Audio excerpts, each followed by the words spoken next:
বন্ধুরা কিরকম আছেন? আশা করি আপনারা সবাই খুব ভালো আছেন। কামাখ্যা দর্শন করতে কে কে গেছেন? যদি না গিয়ে থাকেন কোনো চিন্তা নাই, আমি আছি তো টেলি পাঁচালি। অ্যাকচুয়ালি আপনারা এখন মা কামাখ্যা মন্দিরের কচ্ছপ দেখরা, আর মা কইছে এগুলো খুব পুরানা আর খুব কপাল ভালো থাকলেই নাকি এই কচ্ছপগুলো দর্শন হয়। তো আমি কিন্তু এত বয়সে এই প্রথমবার এই কচ্ছপগুলো দর্শন করলাম, আর করলাম সন্দীপ রয় মিত্রর লিগা। একটা চ্যানেল চালাইতে অনেক মানুষের হেল্প লাগে। সন্দীপরে জেনারেলি আপনারা আমার ভিডিওর পিছনে দেখুন, কিন্তু হে গেছে গুয়াহাটি নীলাচলের কুলে অম্বাবুচি মেলা ঘুরতে এবং আপনারা দেখাইতে। হের মামাও সন্ন্যাসী, হে সন্ন্যাসীর মাঝখানে আছে, খুব মজা করেন। আশা করবো আমরা আরো ভালো ভালো ভিডিওস দিব। তবে পৌঁছে গেছি আমরা কামাখ্যায়। কামাখ্যা তো আমরা সবাই জানি, যারা লোকাল আছে কই, কিন্তু যারা বাইরের থেকে দেখরা কইয়া রাখি, কামাখ্যা আমরা আসামের একটা খুবই, যতই শক্তিপীঠ আছে সবার মধ্যে অনেক বেশি পাওয়ারফুল একটা শক্তিপীঠ, এবং তান্ত্রিক প্র্যাকটিসের লেগে এটা খুব বেশি ফেমাস। বাইরে বাইরে পর্যন্ত মানুষ এই কামাখ্যা মন্দিরে চিনে বিকজ অফ ইট তান্ত্রিক প্র্যাকটিস। আর তান্ত্রিক প্র্যাকটিসের সবচেয়ে পাওয়ারফুল সময় এই অম্বাবুচির সময়। আর অম্বাবুচির মেলা তো কে না জানেন, যারা না জানেন তবু তারার লিগা কইয়া রাখি। অম্বাবুচির মেলা এমন একটা সময় যেখানে মা কামাখ্যার ম্যানিস্ট্রেশনটা সেলিব্রেট করা হয়।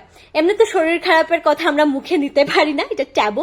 তবে হ্যাঁ, এই সময়টা কিন্তু আবার প্রত্যেক বছর রীতিমতো সেলিব্রেট করা হয়, কারণ মাদারহুড তো মাদারহুড, এটা তো খুশিরই বিষয়, তাই না?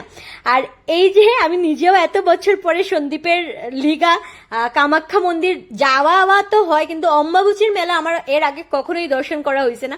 তাই আমি এবং আমার ভিউয়ার্সরা এক লগে বইয়াই বাড়ির থেকে অম্বাবুচির মেলাটা দর্শন করলাম। সবাই জয় মা কামাখ্যা লিখতে ভুলবা না।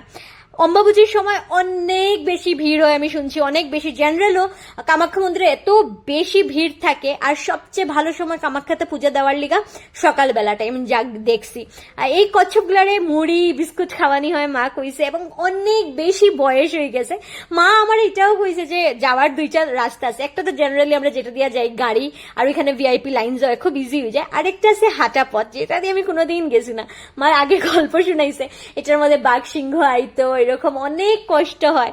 আর এই সময়টা আমার খুব যাওয়ার ইচ্ছা, কারণ অনেক ঘড়ি যায়, অনেক প্র্যাকটিসেস হয়, যার গল্প আমি ছোটবেলার থেকে শুনছি। সো আমার খুব ইচ্ছা একবার আমিও যাইমু, দেখমু।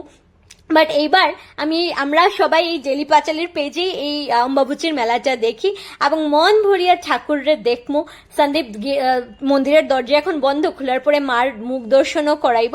তো কে কে আমার মতন প্রথমবার এই কচ্ছপগুলা দেখছো? আমি কিন্তু এত বয়সে এই প্রথমবার এই কচ্ছপটা দেখছি, শুধু এত বছর গল্পই শুনছি। এই যে মুড়ি খায় বিস্কুট খায়, এই বছর দেখতে পারছি, আমার তো খুব বেশি ভাল লাগছে। আমরা সবাই কিন্তু মা কামাখ্যা মন্দিরের গল্প জানি। এটা মার, আচ্ছা তোমরা কত, মার কোন শক্তিপীঠ তো এটা ঠিক আছে, মার কোন শরীরের দেহ অঙ্গ এই মন্দিরে পড়ছিল? আমি জানি তোমরা অনেকেই জবাব দিতে পারবে, কিন্তু কে দিতে পারতায় না। যাই হোক, খুব ভাল লাগছে আমার নিজেরও। এই কামাখ্যা দেবীর মন্দিরের দর্শন হইলো, এই সুন্দর সুন্দর ফুটেজগুলো আমরা দেখতে পারলাম। তোমরা কিরকম লাগছে বন্ধুরা? একটু কমেন্ট করিয়া জানাইতে ভুলিও না। আচ্ছা, তোমরা সবাই মা কামাখ্যা মন্দিরের গল্প জানো তো? আর আমি জানি জানো, কিন্তু যারা বাইরের থেকে দেখরা তারা আর কারা কারা আইতে চাও গুয়াহাটিতে আইয়া যদি কামাখ্যা মন্দির ঘুরতে চাও, এমন গুয়াহাটিতে কেউ নেই যে তোমরা কামাখ্যা মন্দিরের ডেস্টিনেশনে পৌঁছাইতে পারতো না। তো নিশ্চয়ই আইও। আর এত বেশি ভিড়, ভক্তের ভিড় হয় এই সময়, ও মাই গড। জেনারেল আমি ছোটবেলায় তো একবার গেছিলাম, গিয়া ফেইন্ট হয়ে গেছিলাম, এত গরম। বাট আলাদাই ভাইবস যায়, খুব বেশি পজিটিভ ভাইবস যায় এখানে। তো যারা এখনো কামাখ্যা মন্দির দর্শন করছে না, জেনারেল টাইমে নিশ্চয়ই আইও। আর এই নীলাচল পাহাড়ের ভিউ, এই ভিউটা না এতই সুন্দর, মানে জাস্ট আমি সকাল সকাল গিয়া এখানে বই আমি এত সময় কাটাইতে পারছি, আর এত বেশি রিফ্রেশ হইয়া বাড়িতে আইছি। তো এটা আমার জীবনে একটা খুব ভালো এক্সপিরিয়েন্স আসিল। আর তোমরা কিরকম এক্সপিরিয়েন্স আসছে কামাখ্যা মন্দির নিয়ে? যদি কিছু থাকে নিশ্চয়ই শেয়ার করাইও।